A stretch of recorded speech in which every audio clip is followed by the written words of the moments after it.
Liverpool memasuki jeda internasional sebagai penantang terdekat Manchester City di puncak.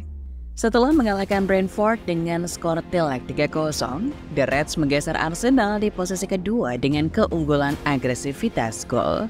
Mohamed Salah mencetak 2 gol, yaitu di menit ke-39 dan 62. Kemudian dituntaskan oleh gol dari Diogo Jota di menit ke-74. Hal lain yang bisa kita lihat dari pertandingan ini juga kembalinya ketajaman lini serang Liverpool. Terlebih lagi kita bisa melihat kerjasama Darwin Núñez dan Mohamed Salah yang siap memecahkan rekor lain. Bagaimana selengkapnya? Yuk simak ulasannya. Lini serang Liverpool mungkin memang selalu mencetak gol di 2 pertandingan sebelumnya, tapi itu tidak bisa menampik fakta kalau lini serang mereka masih tersendat. Ini bukan soal kurangnya pilihan klub, melainkan lebih ke soal mencari koneksi terbaik dari para pemainnya.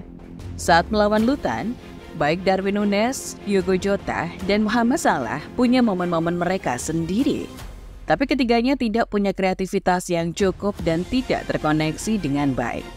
Liverpool harus menunggu gol telat dari Luis Diaz hanya untuk terhindar dari kekalahan memalukan.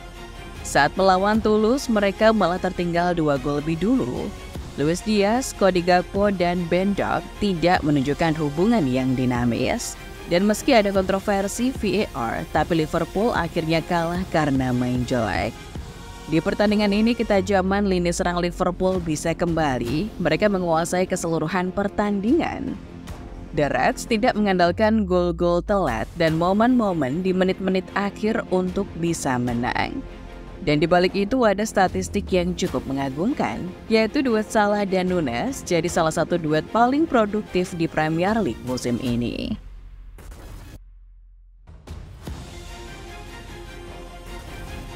Sejak dibeli Liverpool musim lalu, Núñez sudah punya reputasi sebagai striker yang pandai melawat. Ia bakal gagal mencetak gol di kesempatan-kesempatan mudah, tapi sesekali mencetak skor di kala susah. Di pertandingan ini Núñez juga tidak menciptakan gol. Ini menambah panjang daftar pertandingan yang ia lalui tanpa gol. Ia juga baru mencetak 7 gol dari 17 pertandingan di semua kompetisi musim ini.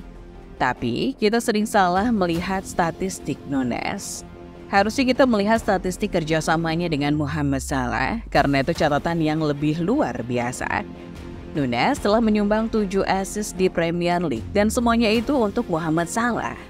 Asisnya di pertandingan ini bahkan membuat Salah jadi pemain Liverpool pertama yang mencetak gol di 6 pertandingan pembuka di Liga Kandang. Salah telah menyamai rekor para legenda seperti Thierry Henry di Arsenal, Alan Shearer di Blackburn, dan Les Ferdinand di Newcastle. Tapi tunggu dulu, bukan itu saja. 7 assist Núñez untuk Salah adalah catatan assist terbanyak untuk satu orang di Premier League sejak musim kemarin, setelah De Bruyne dan Haaland. Itu pun hanya selisih 1 angka. Melihat De Bruyne yang masih tidak bermain, Núñez dan Salah bakal dengan mudah menggeser posisi puncak sebagai duo tergacor di Premier League. Sejak dibeli di tahun 2022, Núñez juga sudah mencetak 9 assist di semua kompetisi. Dan semua itu untuk Salah. Tidak diragukan lagi, Salah harus berterima kasih kepada Núñez atas gol-golnya. Núñez telah beradaptasi jadi pemain nomor 9 yang serba bisa di Liverpool.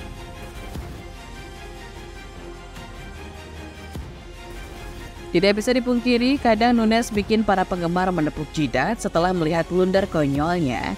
Tapi statistik yang sebelumnya telah dijelaskan menggambarkan potensi sebenarnya Núñez. Di pertandingan melawan Brentford ini khususnya, Núñez menampilkan permainan yang sangat bagus, terutama di babak pertama. Mungkin itu jadi 45 menit terbaiknya selama berseragam The Reds.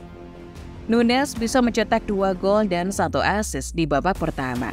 Sayangnya hanya asisnya ke Salah yang dihitung sah. 2 golnya malah kena anulir VAR. Núñez sebenarnya bisa mencetak gol setelah menerima umpan dari Szoboszlai. Sayangnya, ia terjebak offside hanya setipis jempol kaki, lalu yang kedua, ia bisa mencetak gol akrobatik.